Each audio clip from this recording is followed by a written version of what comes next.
વડોદરાની વાત કરીએ તો વિશ્વામિત્રી નદીની જળ સપાટી સતત વધી રહી છે। અત્યારે આ નદીની જળ સપાટી 17 ફૂટ પર પહોંચી ચૂકી છે।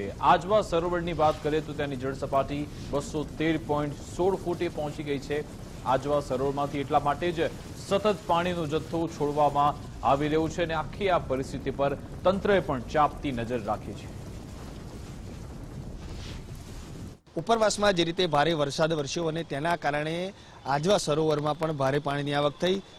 ગઈકાલે આજવા સરોવરના 62 દરવાજા ખોલવામાં આવ્યા અને તેને કારણે હાલ વિશ્વામિત્રી નદી છે તે બંને કાંઠે વહી રહી છે। આપ જોઈ શકો છો તે રીતે ભારે વરસાદ થયો અને તેના કારણે આ જે પાણી છે તે સીધું વિશ્વામિત્રી નદીમાં છોડવામાં આવ્યું અને તેના કારણે હાલ આ જે વિશ્વામિત્રી નદી છે તે બંને કાંઠે વહેતી જોવા મળી રહી છે। ખાસ કરીને ચોમાસાની સિઝનમાં પ્રથમ વખત આજે વિશ્વામિત્રીનું જળસ્તર છે તે 18 ફૂટે પહોંચ્યું છે। જોકે હાલ તંત્ર દ્વારા પણ તમામ તકેદારીના ભાગરૂપે એલર્ટ છે તે રાખવામાં આવી રહ્યું છે। જે નીચાણવાળા વિસ્તારો છે ત્યાં પણ જે અધિકારીઓ છે તેમને સ્ટેન્ડ બાય કરી દેવામાં આવે છે। સાથે સાથે વાત કરીએ તો વિશ્વામિત્રીની જે ભયજનક સપાટી છે તે 26 ફૂટે છે। 26 ફૂટ પહોંચે ત્યારે ચોક્કસથી વડોદરા શહેરના જે નગરજનો છે તેમના માટે ચિંતાનો વિષય બની શકે છે।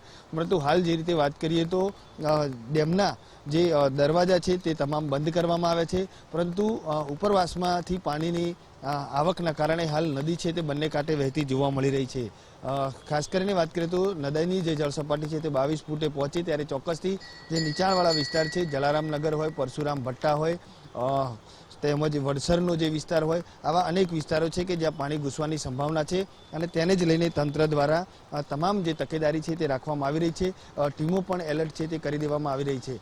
ઘર વખતે પૂર આવ્યું અને તેના કારણે વડોદરાના જે નગરજનો હતા તેમને કરોડો રૂપિયાનું નુકસાન થયું, ત્યારે આ વખતે પણ આ પરિસ્થિતિનું નિર્માણ ન થાય તેના માટે લોકો પણ છે તે ક્યાંક ને ક્યાંક પ્રાર્થના કરી રહ્યા છે। કારણ કે જો હાલ તો વરસાદે વિરામ લીધો છે, પરંતુ આજે વડોદરા શહેર તેમજ ઉપરવાસમાં હવામાન વિભાગની પણ આગાહી છે કે વરસાદ વરસી શકે છે।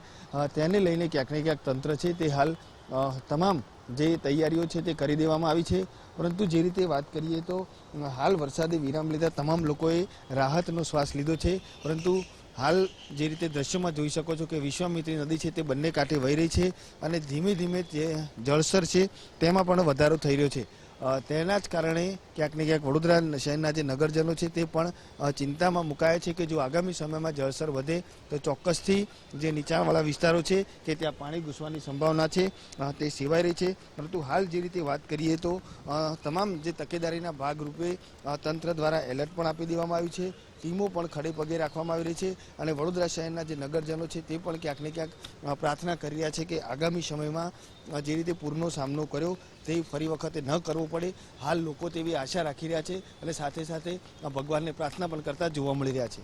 કેમેરામેન ડીકે સોલંકી સાથે અલ્પેશ સુથાર, ગુજરાત ફર્સ્ટ, વડોદરા।